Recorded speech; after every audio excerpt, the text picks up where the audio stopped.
how to stop overthinking and get things done. Actually, the perception is that overthinkers just stay and just plan and research and actually don't do anything. So I'm a solution-focused coach, and I am working with entrepreneurs from their first $10,000 to actually multi-million dollar businesses. And what I've seen across, I'm actually dealing with thinkers that do overthinking, but therefore they're actually overdoing things as well, because the problem is not that they are actually thinking or overthinking and planning and they're perfecting their things and stuff. Their actually problem is that they are waking up and they start to react to emails, clients, team problems. And what they do, they start to overwork, and then they end up not doing what is actually important to do to move things forward. They end up either spending,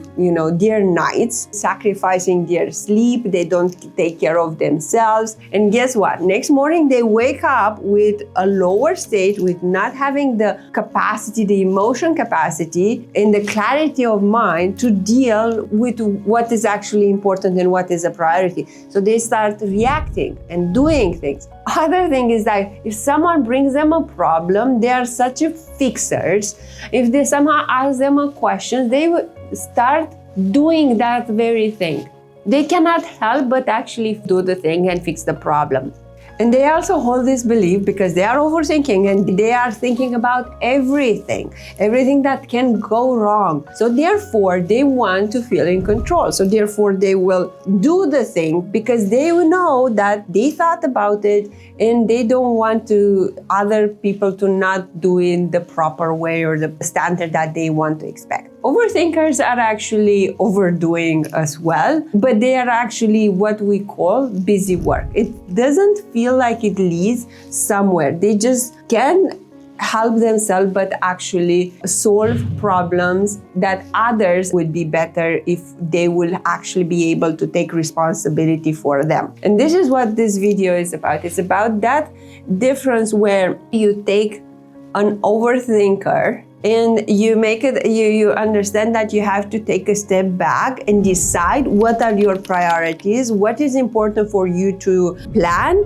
and execute in order to actually get the results and outcomes that you want. And be aware of your natural, the overthinking, the thinking part that you do like so much that you cannot help, and you feel like a psychological reward or a feel of sense of competence and a feel of control if you're actually doing it yourself. And you have to learn to actually delegate to other people, and you have to learn how to teach other people to think and do the things that you would otherwise do in their place, because they are not doing such as a good job as you would do. And probably they will not without the training, and probably maybe they will not do it even that way. But what if actually some people are more competent and they can do it? The question is not like how to stop overthinking, is like how to stop reacting and starting to prioritize and delegate or delete things that are not moving you forward. So the questions then become, when someone comes to you with a problem, with a fix, instead of jumping in to fix it, just ask a question. What have you tried to solve this problem? What solutions do you have already on your table? What are the options you already thought about? So distribute your thinking instead of you holding it, everything, and then you become the bottleneck, because it's only you who makes decisions, and because therefore they all go through you. And the way out of this is to actually be able to ask the right questions, ask the people around you to actually see what they think and how they solved it and how they want to move forward. The other aspect is for you, when you wake up in the morning or you go to sleep, just set priorities, make a plan with all the things. Don't hold them in your head, everything, because that's what happens with all the overthinkers. They just hold everything, like open tabs running, and then they wonder why they are reactive and why they don't have energy and why they cannot do the right things that will move them forward. download them, make a plan, set priorities around them. Another aspect I notice for thinkers who tend to overthink and then they tend to overdo is that they also are actually aiming, or they are having some standards of, if something is failing, then is wrong, right? If something goes wrong, then is bad. If something they made a mistake, then they are stupid, or they cannot think the way you think, of course. So basically, when you're running, projects, or you're doing your work, or you're growing your business, or growing your social media, or whatever your project it is that you, instead of just thinking it in terms of binary, right? This is bad or worse, they are stupid or they are smart. You run experiments. You have people on trial. You have experiments to see how they are working, how they are doing things. And then you take feedback. What is working? What is you want? What is it you don't like? What kind of training do they need or what? When you are running, building your social media, you're running experiments. It's not a failure. You just put some things out there, you take feedback, you improve. Because if you make it like you need to launch this app with the perfect plan and execute it, and you want to assure that it's going to be successful, you are indeed never going to launch it. And you're still going to perfect the little things on your website, on your offer, whatever. I've seen this happening again and again. So therefore, it never goes in the world because it's not thought through, not perfect enough, right? So therefore, the shift comes through run experiments. This is what scientists do. This is what all the top elite are running experiments. They just test ideas against reality and they take feedback. So what worked, what doesn't work, what can we improve, who else can help, and what are our best assumptions?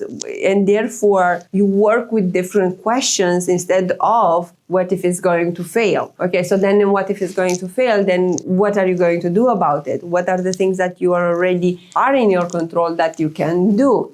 And it's not about, waiting to research and learn and do more and more. It's actually about running those experiments and testing against reality, because that's the easier way to learn actually and move forward. As overthinkers, you get trapped and you get stuck because of the fear that something might go wrong, or the fear that it is not good enough, it's not perfect enough, right? So therefore, you want to think it through, or you want to do it so you make sure that it's actually not going to go wrong or make a mistake. But you cannot grow by doing everything. You cannot grow by overthinking everything that can go wrong. So that's where we have to learn to shift the questions, like what experiment you can run, what can you try, and take the feedback. We have to change the language instead of bad or good, stupid or smart or right and wrong, right?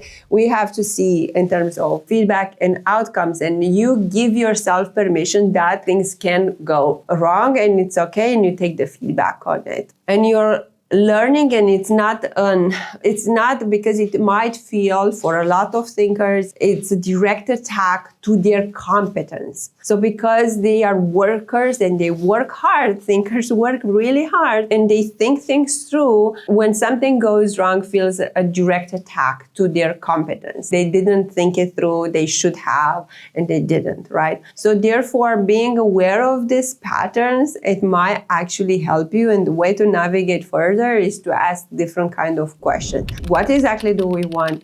Who can help? What can I delegate? What's our priorities here? What's something that only you can do? Here you go. Let me know how this goes for you. How is it helpful? And thank you so much for watching, and see you in the next one.